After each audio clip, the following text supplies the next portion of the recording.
So we're back with another Tomb Kings and Empire Day. What's it? Yeah, we're playing Tomb Kings and Empire again, going for the mastery. And in this game, we're up against the Lizardmen, starting off as the Tomb Kings. We've brought a heavy cavalry force to deal with the chaff, Ushopti bows to deal with monsters, Acropolis Knights to defend the backline, and you know, just some usual Tomb Kings infantry in the front. Really, you just mix in some infantry in the front, and then you're usually good. There are some chameleon skinks here. Sadly, we can't easily deal with them since our horsemen would get caught by those cold one riders, so we'll have to be a bit careful there. Our Ushopti bows can shoot the solar engine though, which is very good. And Cetra, I think he probably wants to try dodging those guys. Ooh, some Star Chamber Guardians are there too. And if we just shoot them with our archers, I think we'll be good. Let's see, Acropolis Knights are screening. Our cavalry is killing the infantry. Those guys should be routed in just a second.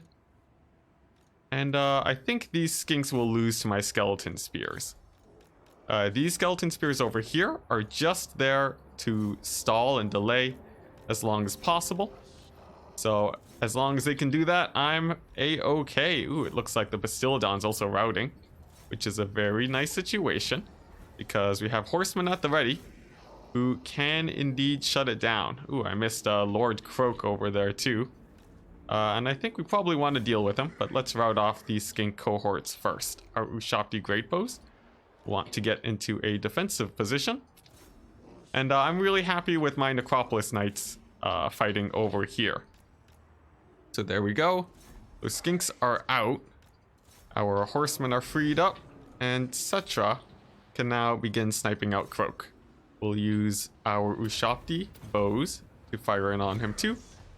And we'll also give Cetra some extra damage just to speed up that process a bit. Acropolis Knights are dying, but like I said, it is their job to just sit there and hold the line. And as long as they can rout off these Cold One Riders, then I'm pretty confident about my back line. Cetra also seems to be doing good, except these Star Chamber Guardians are actually getting in some damage on him. So let's try to avoid that and actually instead send them in on Krokgar. Since I do feel like my opponent is overextending there a tiny bit, and Cetra can likely get some damage in. There we go, so these Cold One Riders have been dealt with. Since they are rampaging, and now they are routing. So Cetra should be able to deal with Krokgar here. And just in case, I think we can summon some Ushopti there too. As long as he stays pinned down, I think we'll be good. Let's see here. I have 2 horseman units left. I'm not sure where the second one is, but I'll definitely be needing them soon. Let's see here. Where are they? They're here catching out Krokgar, so we'll leave them there. And now that Krokgar's running, never mind, he's not running yet. So we're going to keep focusing him down with the Ushopti, and hopefully he goes down soon. He is quite the fighter, but he'll have a hard time catching my Ushopti. And and we don't really have to worry about infantry shutting them down either, thanks to the Kepler Guard and all of these skeleton spears. Now we still need to get these guys these horsemen back now that the solar engine is gone. It is a bit of a shame that we had to chase for so far, since it does mean it'll take them forever to come back, but we really did not want that solar engine to come back. We committed a lot of resources to getting it to route, so I think this is a necessary evil. And while they come back, we're just going to keep trying to kill Krokgar, since he is a pretty big priority, and Croak can mostly be ignored. Let's see here. Oh, we actually still have some Necropolis Knights. I guess we'll send them in to peel for our Ushopti bows over here. We've actually taken no damage from that revivification crystal, which is a bit surprising. but I guess this isn't really a fighter, so makes sense. And they should be able to take it out. We actually don't want our horsemen to be fighting that. It's a little bit inefficient, just because they don't have a lot of AP. Also, a very nice miss over there coming in from Krokgar, his Hand of the Gods, dealing basically no damage to us. And now with our 44 physical resistance buff, we don't expect Cetra to be losing this fight. Let's give him a bit of extra damage too, just to really make sure that we kill Krokgar, and he's actually already dead. So amazing for us. I think at this point, there's not much left for our opponent to actually kill us with here. And with army losses, we get the first victory of the day. Nice. So I think, yeah, it came down to Krokgar really for most of the game. He was a pain to kill, but we were feeling pretty comfortable fighting him for the whole game. I think we did waste our time trying to kill Croak. We didn't really need to do that, since you have to deplete all of his HP to actually get any value there. And especially the Star Chamber Guardians were proving to be a bit of a problem. But aside from that, all other plays worked out in our favor, and we got a pretty nice win there. Lots of value on our Ushabti. So we're playing Empire next against Dwarves, and I was just going over how this build works. And if you've seen my videos before, you'll know the build. It's essentially an extremely heavy gun line with cavalry support and infantry to back them up. And they, yeah, it works by forming up a long firing line and just gunning down the dwarves with AP missiles. If the dwarves bring their own AP missiles in the form of, let's say, rangers or thunderers, you have a bright wizard with nice line AoE in the form of Burning Head, which will disrupt their formations. Dwarves, on the other hand, have no other similar tool, really. So you can form up much better gun lines against them and just tear them apart. So hopefully we'll see that today. The main problem here is if we get overrun by Slayers, but we'll be throwing our Halberdiers and Great Swords into them if they do get close. Dwarves usually don't bring more than 4 Slayers, so we have enough infantry to cover. In terms of ammunition, dwarves are tanky enough where you can run out of ammo, so that's something to worry about, but at a troop count of 1,000, I think we'll be okay. But we shall see. Alrighty. Should be good. Now, let's see here. I'm just skimming the comments real quick to see if I missed anything from last game. Let's see. Do I feel VP significantly weaker now? Yes, significantly weaker due to the nerf to handguns and bombers, but I think it's warranted. Alrighty, now let's see. Oh, okay. Dwarves going for a fun Vanguard army. Cool, cool. And you can see here, they have indeed brought a lot of Rangers, which is great for our, for our Bright Wizard. These, those Rangers over there will be massively outgunned by our own Quarrelers. And we're expecting to burn up all of these guys in just a second. You can see here, Dwarf Magic Resist is nothing if you don't have enough armor. And that is almost an immediate rout on Bugman's Rangers too, no less. Which is an absolutely brutal start for the Dwarf player. He is advancing with his miners, but we have our support over here to engage on top of them, and I don't expect they'll be able to get too much damage in. Our handgunners are in a bit of an awkward position. Their positioning's actually a little bit bad, but otherwise I think we're doing okay. Let's see here, those blasting charge miners get disrupted by Boris, but we'll have to pull away to make sure that they don't, that Boris doesn't get shot to death. And, ooh, we might actually be able to get quite a bit of fireball damage here down the length of these miners. Looks like they do pull decently well, but they still take quite a bit of damage. And we can also begin engaging with our melee troops here, which should take care of these guys. Hopefully these miners rout, and they do. Wonderful. And nice. This is a really good position for our knights to get their value in. So there we go. Wonderful charge versus those guys. And these miners can get engaged by our infantry units. So if you bring in one unit from the flank and one in the front, they will usually not be able to really get their bombs off. Which works out just wonderfully. So let's see, with a little bit of good maneuvering, we shouldn't actually take too much damage from these miners. We also get another just absolutely wonderful burning head. And not a risky pick at all too, because dwarves will very often bring these low armor troops in the form of slayers, in the form of rangers. And man, do they get punished by a build like this. In fact, at this point, with the slayers sort of pulling forward now, our knights can be even more aggressive. And the dwarf lines now are just they're just collapsing. Let's see here. These knights will want to shut down those miners, though. We'll bring Boris over here to work away this front and stall them out. And then once these miners are disrupted, we'll bring in our infantry to go deal with them. Slayers, too, do not want to fight great swords, so that's the fight that we'll give them.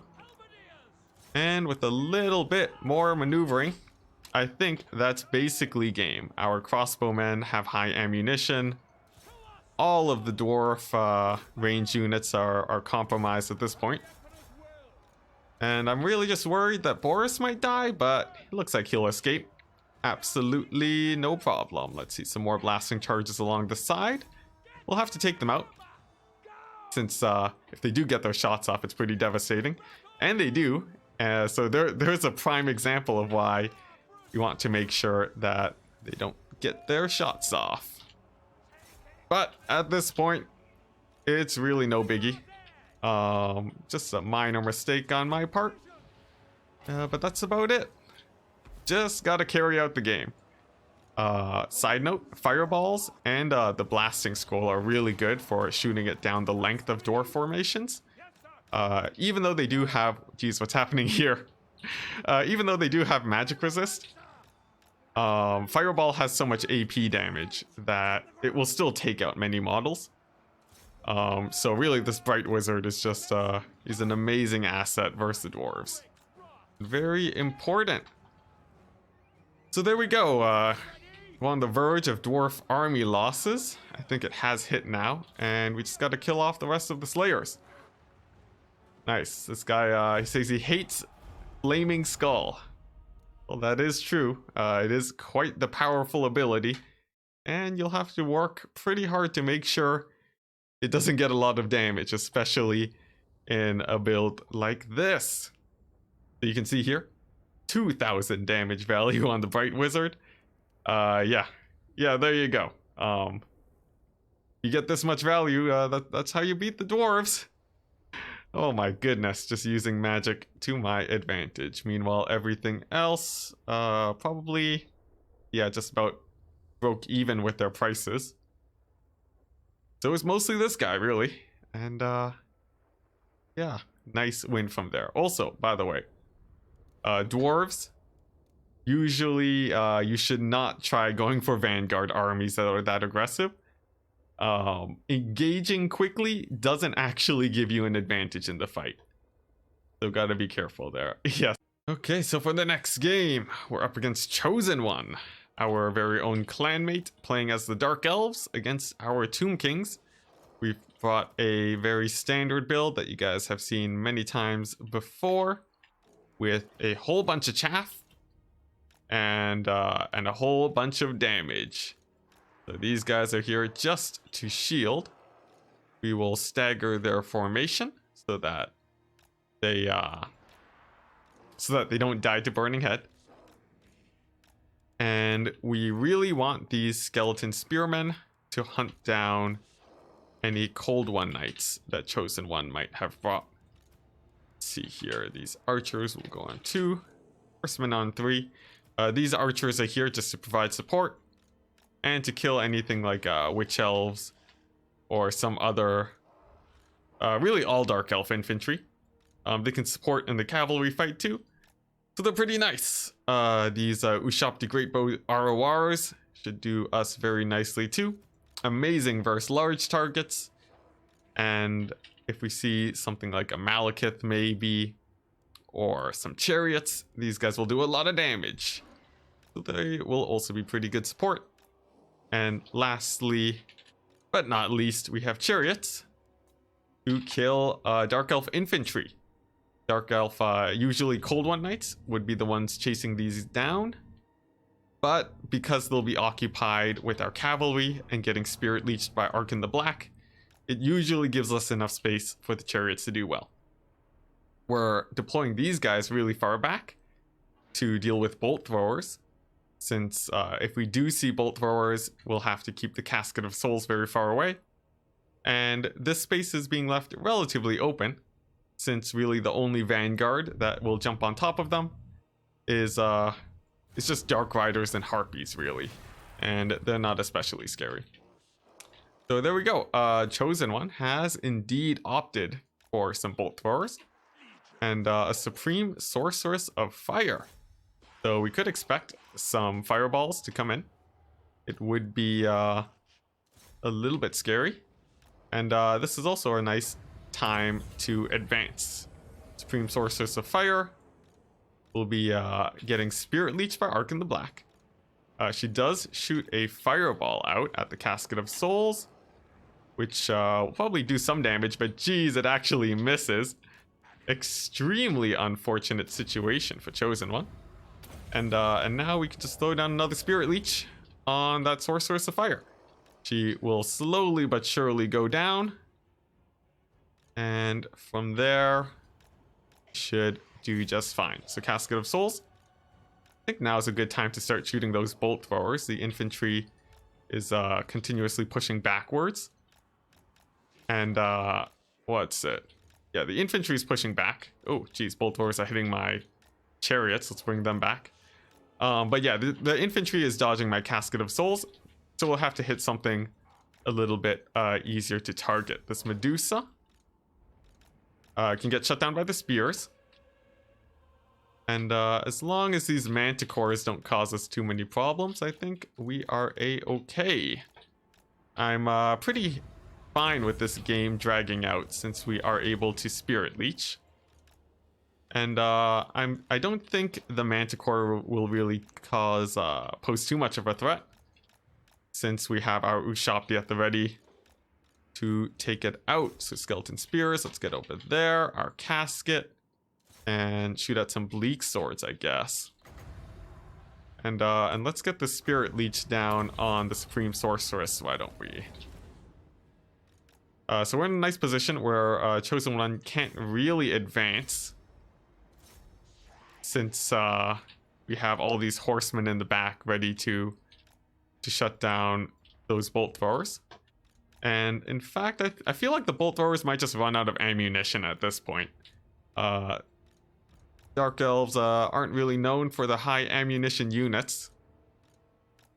We have sort of thrown away a unit of Skeleton Spears, though. See if we can actually salvage them. And let's also see if we can pressure us some, what's it? The manticores. I'm also noticing that the chariots are not the chariots, but the bolt throwers are moving up to shut down my Casket of Souls. So we will have to advance there. The Supreme Sorceress is dying rather quickly, which is good for us. And with another Spirit Leech, I think she should be routing pretty soon. Let's see, what are these guys? Just some Dark Riders? Okay, just some Dark Riders. They do have what's it, archer support though, so we'll have to be a bit careful there. And nice, there we go. So we're just going to throw down a skeleton summon, and then we can use another spirit leech, kill us a sorceress of fire. There we go. Throw down the spirit leech, use our cavalry to charge those guys, and I believe we're in business. Casket of Souls will be dealing with the archers, since they are generally pretty threatening. And it looks like we mismicroed a bit and forgot about a manticore in our backline. Should be fine though. We should be able to deal with them. And I think if we, as long as we keep playing keep away from these Dark Riders, we should be good. Arkin the Black is taking a lot of damage from a manticore though, so he'll have to be careful. And I think he's safe now. We're one more Spirit Leech away from killing that Supreme Sorceress. And we're shutting down the manticores now. Let's see here. This manticore is stuck in my infantry. So we should be able to just shoot it to death at this point. And our Casket of Souls can just shut down, I guess, more spearmen. I miss microing with my, with my cavalry a bit here, but we still have 2 left in reserve. So that's nice. Ooh, a big burning head comes down though, but it misses. Ooh, that is really rough. Looks like a miscast of some sort. And okay, yeah, our slow march shall continue. Arkin the Black can hold up these Black Ark Corsairs while we shoot them with our skeletons. That manticore is nearly dead. And we can finally kill that Supreme Sorceress. So all in all, things are going rather amazingly. These Corsairs too, their engage is definitely a bad one, as you'll see now. Our cavalry will be able to catch them right as they rout. And I guess at this point, we just use our Casket of Souls to take out the Dark Shards. I think they're probably the biggest threat to us at this point. And wow, the Supreme Sorceress is actually still holding on. Surprisingly enough, I'm not sure how she manages to stay in there, but really, wow, that is surprising. How much life does she have? 100? Jeez. All right. Well, hopefully, if we just get some undead units near her, that will get her to rout. She does fire away a fireball at Arkin. We do manage to dodge it though. And I think if we can just get her to run, then we'll be fine. But easier said than done. Let's see here. And you know, right as I say that, she begins running. Such is the curse of making predictions. Let's see here. And alright, let's figure out some priorities. We've been sort of just been playing reactively to things. But we need to make sure that we don't lose the game due to some we don't want to just get some unexpected losses here. There are still quite a few threats, specifically the specifically these crossbow guys. And now that our casket's out of ammo, things could be a bit of a problem there. Supreme Sorceress routes off once again, which is nice. And hopefully Arkin the Black can take her out. He's having a hard time getting through these Corsairs though. And you know what? I think he actually won't really be able to chase her off. But let's make a go at it. And nice. There we go. We have routed off the Manticore at the very least. Now, let's see here. We will still have to chase off the Sorceress. She is at low enough leadership where just having an undead unit near her will rout her off. So that threat should be enough, but I think she's actually used up all of her winds of magic at this point. And we just really want to kill her for the leader debuff instead of anything else. Which is sort of a shame. I really would have thought that my Spirit Leeches could have killed her sooner. But maybe she had that resistance item. Oh, she didn't. Yeah, she's just a tanky character is all. Now, let's see here. Ooh, our horsemen have actually taken a little bit of damage, which is pretty bad. We want these horsemen alive to deal with these dark shards. And it looks like Chosen One knows this too. He brings dark shards over and unleashes a pretty nice volley into our cavalry. But they managed to hold, which is good. And an Arc in the Black should be able to actually get in some damage too. So let's get over there. Let's throw down a buff on our archers to make sure that they don't die. And oh man, let's dodge with Arc in the Black. Jeez. He very nearly dies to a big volley of Dark Shard Fire. Which is basically one of the worst things that could happen, but he barely survives. And as long as we keep dodging, it means that we're just distracting the dark shards. Big fireballs coming in on Arc in the Black, though. Let's see if we can dodge that. Oh, no, we do not. He actually gets staggered, too. And it looks like he's going to go down. Oh, my gosh. So, GG from Chosen One. And, wow, what a game. I really would have thought we would have killed that sorceress with our spirit leeches. But apparently, that is not. Yeah, apparently that was not a great idea. We actually used up all of our winds of magic. So maybe instead next time we'll use the spirit leeches on. I guess I don't know, maybe manticores. Not entirely sure. We could have tried being more aggressive on this map too, but given the situation and the choke points, I think our cavalry would have had a bit of a hard time. But we did have a nice cavalry advantage, so maybe we should have pushed for that. Let's see here. As for our Casket of Souls, I think we were wasting ammunition at the start of the game, and we probably could have done better with it there. And our Ushabti really didn't pay for themselves. You know what? If we had a Bone Giant, we actually could have killed the Sorceress. But, what can you do? GG, and well played to Chosen One. So this next game is versus the High Elves, playing as Empire, and we're going for a very wide build, which should allow us to defend our handgunners. We have more infantry than most High Elves will bring, and a ton of cavalry to make sure we can contest the cavalry fight. Our spearmen, will be here, spread out extremely wide to protect our Empire Knights. And the rest of our line is there to just stall for time while the fighting happens. Friends will protect the back line from single entities, and Pistoliers will be great for skirmishing in general, especially if the High Elves go for some sort of kite build. So there we go.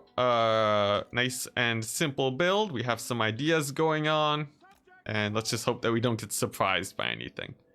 Our opponent has a relatively small army, normal for High Elves, and it looks like it is heavily focused on infantry with a small amount of cavalry, except for this right flank here, where we see Turin and a squad of dragon princes. So this would usually be extremely deadly for our Empire Knights, but with the spearmen's support, I'm feeling confident over there. We'll bring some handgunners to support too, as that is the Empire way to have nice combined military forces to achieve more than they could normally, while this flank will move in to deal with those deal with the archers. There's actually not a whole ton there to defend. And now that these guys are actually running away, we can push up with our Pistoliers to take care of the dragon princes. I'm expecting them to charge in just a second, but they actually pull away, leaving the Mage of Life alone to fend for themselves. What a shame. We're going to continue denying the frontal engagement since we want to be taking this fight. And we should be able to win this out. Our knights are caught out though without the support of spearmen. But the spearmen are coming up soon. And we have a flank over there nicely set up. Our pistoliers are ready to go. And with Franz's buffs, I think this fight over here is as good as done. So we'll just continue pulling back over here. And we can delay this engagement basically forever. We'll just slowly pivot. And these pistoliers are set up to begin chasing, all these guys that route off the field. Dragon Princes 2 should be nearly gone. And as this fight actually gets a little bit closer, I think we'll send in our swordsmen to stall out. And it looks like we're hitting some lag. Hopefully it's not intentional from our opponent. And it looks like it wasn't. So there we go. Nice. The mage is actually gone now. We should be seeing the Fireborn die in just a second. And we get an easy win. So, very simple strategy there. We denied an engagement that we didn't want to take. And we took one that was very favorable for us using our much more mobile forces. Yeah, that was basically it. Oh, geez, that's a lot of damage. 1,400. A very big charge from those guys. They did even better than the Dragon Princes. Alright, but yeah, pretty simple game. Anyways, I already said this earlier, but once again, we're playing as Tomb Kings, going up against Dark Elves. And this time, we're going for a rush build to counter the common Dark Elf play that we see of lots of chaff and lots of bolt throwers. Our counter strategy is a rush with Tomb Scorpions, Horsemen, Chariots, the works. These should be able to overrun any cheap Dark Elf lines. Probably any expensive ones too. Our skirmishers here should help out quite a bit. Yeah, they're just nice in general. And all we got to do is keep them alive. The main thing about them, though, is that it can take a bit of time for them to get their value. But we can ensure that if we just use them to chase off the routers. And then we should be good to go. Now, for the Dark Elves, they have opted for a different build than last time. Actually going for a Hydra. Interesting. Or not even a Hydra. Cardibrus, which doesn't heal. Which is actually very advantageous for us. It's very good. Because it means we can just shoot it with our arrows. Get a whole ton of value in.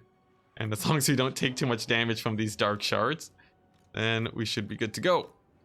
Cold One Knights are moving into engage. But we're happy to take an engagement for some. Especially with the Tomb Scorpion and our Nehekara Horsemen at the ready. Let's see, we just have to make sure that we don't... Actually, if we just shut down those dark shards, I think we're fine. So we're going to begin our engage now. Trying to time our engagement as best as possible. And we're going to use Arkin the Black with his summon to shut down the dark shards. There we go. Oh, geez, we take a huge charge from the cavalry, though. So we got to be a bit careful there. And we have to play a little bit carefully around those witch elves. Those dread spears shouldn't be much of a problem. And I'm seeing there's a death hag over there, but I'd rather spirit leech the Cold One Knights. Alright, so there we go. We're now collapsing in on the lines, and our main focus here is controlling our cavalry well. Of course, we want our infantry to be charging in so they can get the charge bonus, but that's a little bit less important given that it is the Tomb King's infantry. This is a Marathi, so we don't have to worry about Burning Head. And now that our cavalry is disengaged, we should be able to collapse in on this backline rather well. Let's see, what's this? Tomb Scorpion? I think he'll want to disengage. And Spirit Leeches can go on Morathi. Why not? Our Horsemen will take off Fire at Will, because their job is going to be taking out this Hydra at the end of the game. And the more ammunition, the better. What's it? We've also circled around with our Spirit Infantry to bog up the back lines even more. And to give support against the cavalry.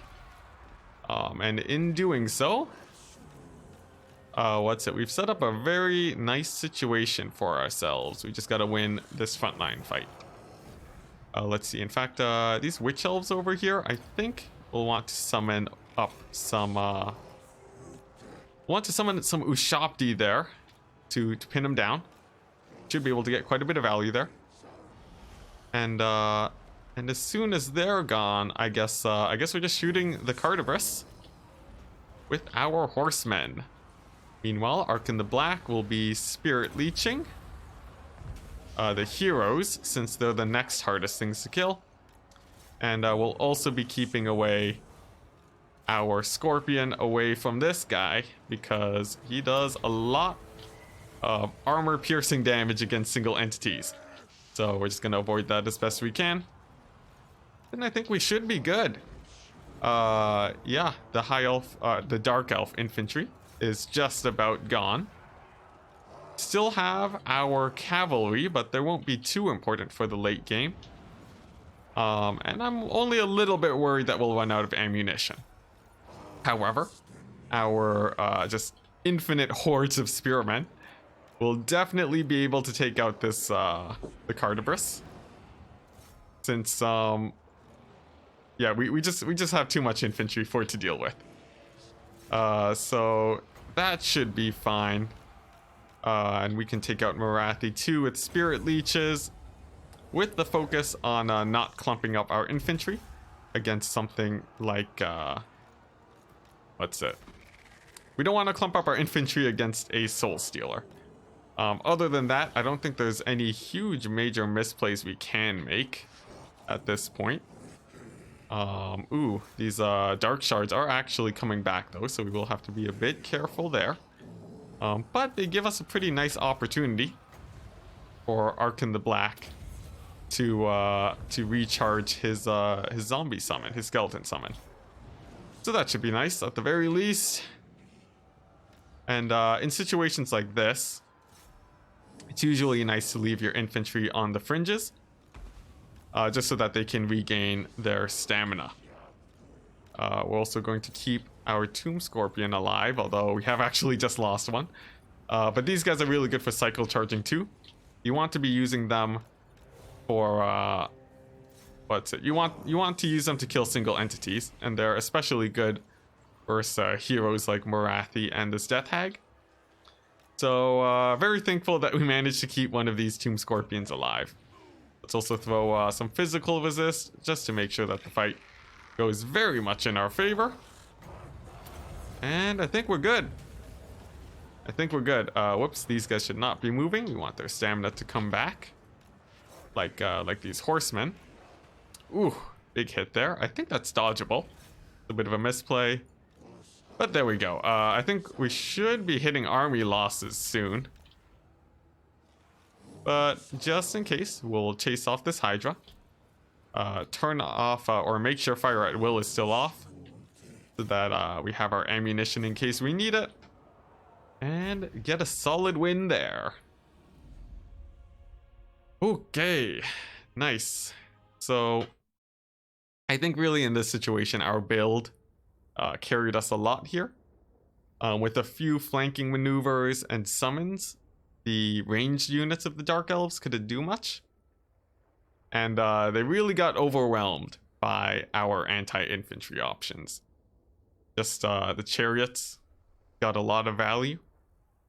And then when there was just single entities left, it was no problem. So once again, Empire versus Tomb Kings. I think we have a pretty standard build. Nice mix of everything. What's it? Hammer of the Witches. Really nice because it has magic damage for Cetra, who can buff his physical resist by 44%. So definitely a large threat, and it'll be nice to put in some damage on him.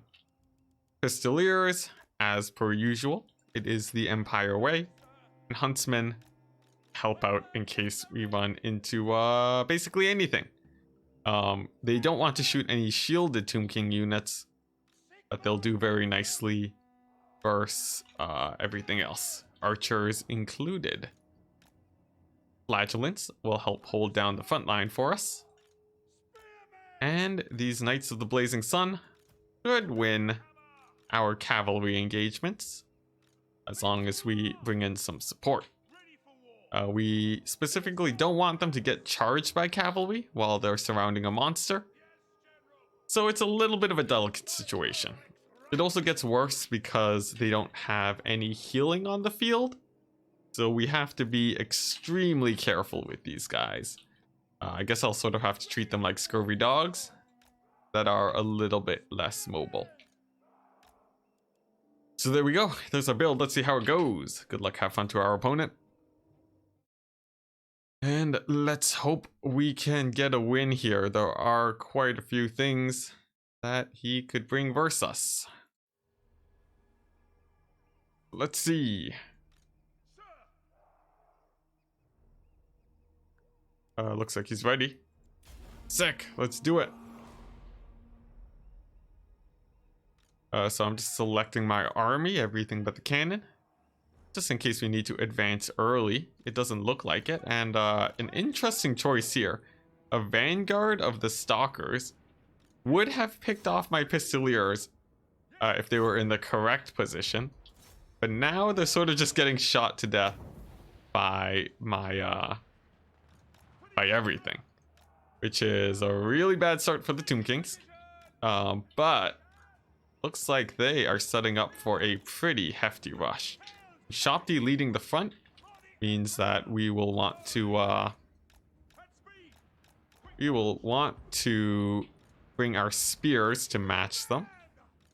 And our cavalry, that's just skeleton horsemen, so our cavalry can dive in to engage them as soon as possible. Our spears will pin down the stalkers, and we want Boris not to get caught up. We were actually a little bit too aggressive with Boris, but thankfully our opponent didn't abuse that, and in return we get a lot of damage on our get a lot of damage in on Arkin the Black. Ushopti are charging into our spears now, which is a very good fight for us. And I guess our archers really, they want to be shooting Ushopti. These Nehekara warriors are next. But for now, I think Ushopti are a slightly better target. Let's see here. We can also throw down a burning head just to delay the advance of our opponent. It'll buy us some more time, and if he doesn't pull back, we get in a lot of damage. And as you can see there, hits, even though our opponent does pull back, it still hits extremely hard. Meanwhile, the flanks are going extremely well. Our Knights of the Blazing Sun are taking some damage, and our Huntsmen are actually getting shut down. We're going to go for a big fireball play down the line of the horsemen, and let's see how much damage it does. A decent amount, but not a whole ton. So we can't rely on that to get the win. And instead, we're going to try picking off Arkin the Black. These horsemen are also trying to disengage now, but our halberdiers in the back are doing well. It's just that our right flank is collapsing in a little bit of a scary fashion. Ooh, man, a big skeleton summon too means that a lot of our ranged assets are getting shut down. So we've got to be really careful there. Luckily for us, though, our knights are finally free. And I think we should be able to use them to take out a lot of the infantry here. The horsemen in the back have also crumbled away, which means that our ranged guys can once again get operational. Main priority being taking out the Ushopti. Boris will be using his time to cycle charge Arkin the Black, since there's not a whole ton of mass to actually stop him. And once Arkin goes down, I think we should be good. Our cannon crew, that is going to hang back just in case we get to an extreme late game situation. And they'll also be used to stall the line in case we want our guns to fire for just a little bit longer. Let's see here. We're also going to save our burning heads in case the Tomb Kings clump up. We don't need to be very hasty with that. Let's see here. Let's bring these guys to shut down the spears. And yeah, I'm saving the burning head for if a big surround on Boris happens. Let's see here. By the way, Boris, he really needs to shut down Arkin the Black. Let's see if he can push through those front lines. And it looks like this is actually a good a time as ever to use Burning Head on this huge group. So let's see how that does. Looks like amazingly. So that Burning Head actually catches 4 Tomb King's infantry there. Misses the 4th one, but nevertheless gets a lot of damage in. And with that, I don't think the Tomb Kings have enough to win the game here. Let's see here. It's really just a little bit of infantry left. Arkin the Black, who will get hunted down by Boris. And some crumbling Ushabti. So there we go. Army losses. And I think a GG. Just to have fun from our opponent. But nevertheless, we get the win. Sick. Ooh, man. Alright. Yeah, so we faced up against a rush build.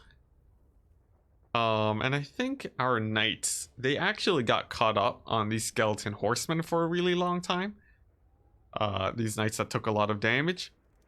And I think that was bad on our part. We probably shouldn't have taken that engage, since it just wasted a lot of time on them. Bright Wizard, Burning Head, of course, always nice. And the build feels okay. I think I'd have to get a few more tests in. And wow, our Hammer of the Witches, despite us not microing it, actually paid off half its value, so that's okay. So our next game, up against Bretonia, we're playing as the Tomb Kings, and for some viewer request action, we have taken a Hyro Titan, a unit that I think I've never used before, but they are very nice for their spells. Other than that, taken quite a bit of different units to deal with archers, carrion, horsemen, and yeah, chariots. That's basically it, I guess. And also some Ushabti to pressure some knights.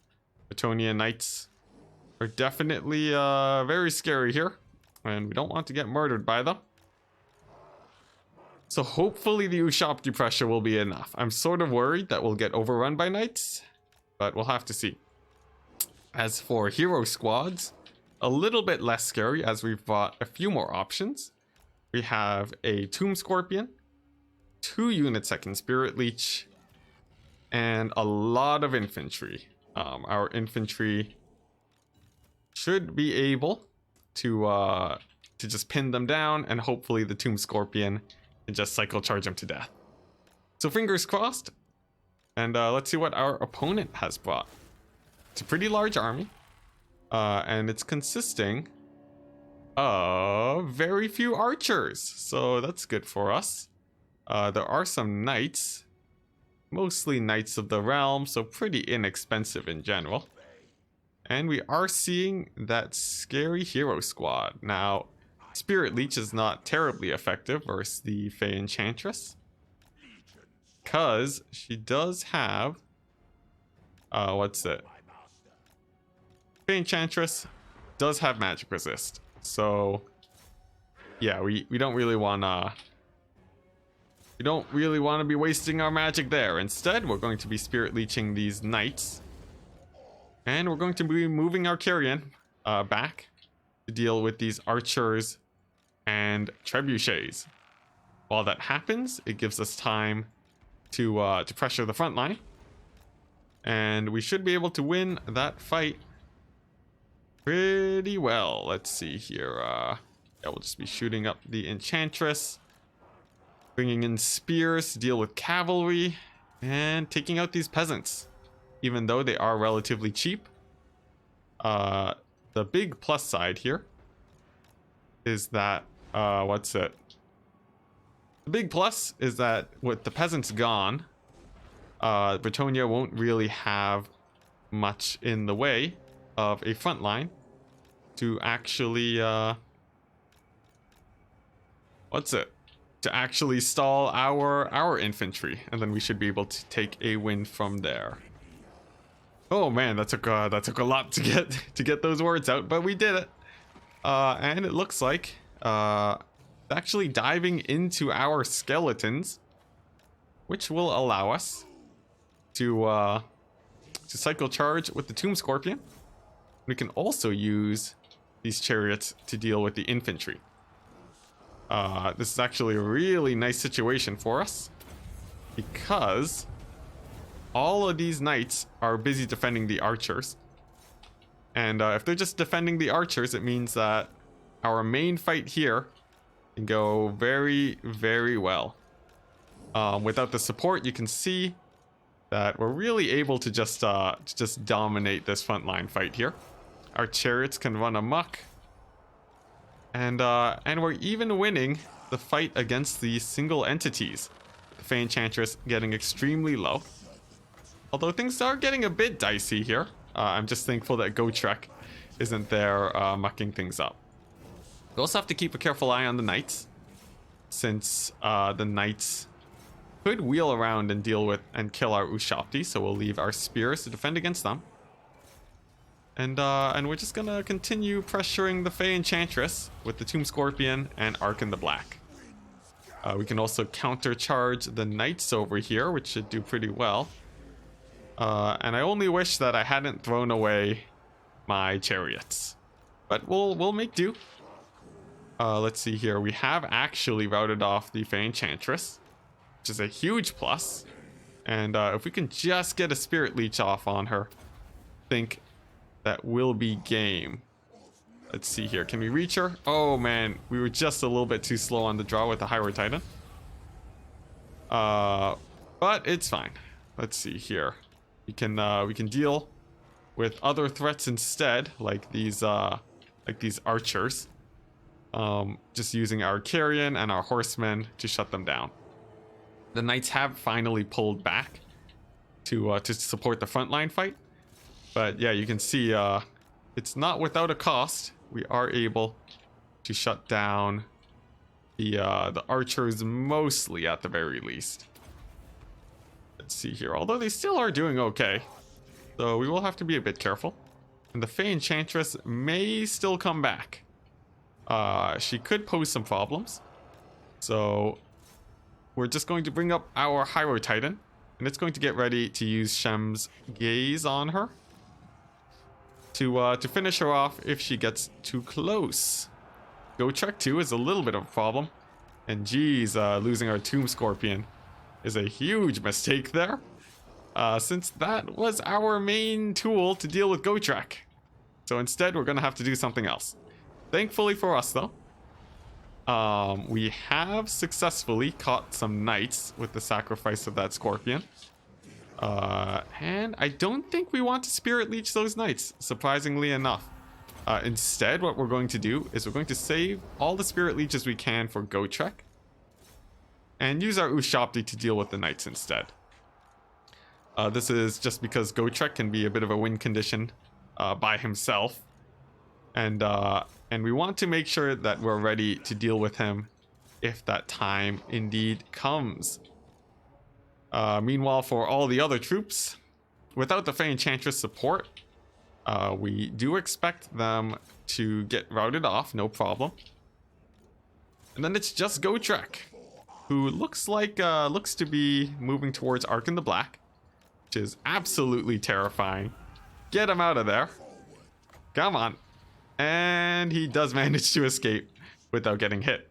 So a little bit sketchy there. But we managed to get out. And oh man, those knights. I really want to Spirit Leech them. But my judgment is telling me those Spirit Leeches will be much better saved for Gotrek. So we're going to do that. The knights really can't do anything anyways. They'll just be charging into my cavalry. which doesn't really do well against Gotrek anyways, so I'm sort of happy trading those guys out. In fact, at this point, if we're talking single entities, its infantry is probably better here. So we'll be working towards that. We do let our Ushopti get picked off, though. A little bit bad. But this chase here on the Bretonnian infantry is absolutely massive. And as soon as they're off the map, we should have free reign. What's this over here? Just a good luck, have fun. Cool, cool. And okay, nice. These Knights of the Realm are disengaging now, so we'll be able to shoot them. And Arkin the Black, too, is able to get his skeleton summons ready while he chases off these guys. Gotrek is getting pretty close to this army here, though. But we have skeletons to slow him down. And he should be bogged down long enough for us to deal with the rest of these Tomb Kings. It looks like some knights are coming back from my Ushopti too, but some shots should be able to deal with them. And I think we should be good. We'll leave some cavalry behind just to cycle charge these foot squires. Get a bit of value there while the Hyrule Titan runs for its dear life against away from Gotrek. We really don't want to be taking too much damage there. Hey, and there we go. Looks like our opponent realized that Gotrek probably could have gone gooned out by the end of the game. And there we go, a solid win. Oh, sick. So how well did the Hyrule Titan do? Did okay. The Ushopti actually did amazing, comparatively. But it was still at full life, so it wasn't really seeing a lot of combat anyways, and it's actually a pretty fun unit to use. See, Arkin the Black didn't get a whole ton of value, but we had a bunch of Spirit Leeches in the bag, and I think this game mostly came down to our opponent throwing away his heroes at the start, and him letting our carrion distract the majority of his forces for so long. So GG. Yeah. So that's going to be the last quick battle game for today, and we're going to transition to some to some speed runs.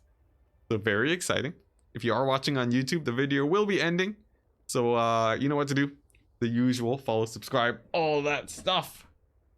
I wish you a good day.